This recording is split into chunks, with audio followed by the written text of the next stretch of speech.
சற்றுமுன் வெளியான தகவல் ரேஷன் அடைதலுக்கு முக்கியமான தகவல் வெளியுள்ளது.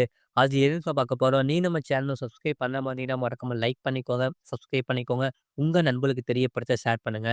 ரேஷன் கார்டில் அப்டேட் செய்வதற்காக தமிழக அரசு சார்பாக நடத்தப்படும் குறைதீர்ப்பு முகாம் எப்போது என்ற அறிவிப்பு வெளியாகியுள்ளது.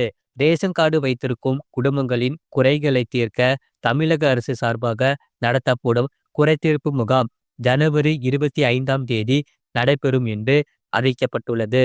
ஏழை மக்களுக்கு உதவுவதற்காக அரசு தரப்பிலிருந்து ரேஷன் திட்டத்தின் கீழ் ரேஷன் கார்டுகள் வழங்கப்படுகின்றன. ரேஷன் கார்டு அல்லது குடும்ப அட்டை மூலமாக ரேஷன் கடைகளில் இலவசமாகவும் மலிவு விலையிலும் உணவுப் பொருட்களை வாங்கலாம். இது மட்டுமல்லாமல் பொங்கல் பரிசு தொகுப்பு, மகளிர் உரிமை தொகை போன்ற உதவிகளையும் மக்கள் பெறலாம். ரேஷன் கார்டு வைத்திருக்கும் மக்கள் சில நேரங்களில் தங்களுடைய ரேஷன் கார்டில் அப்பீல் செய்ய வேண்டியிருக்கும்.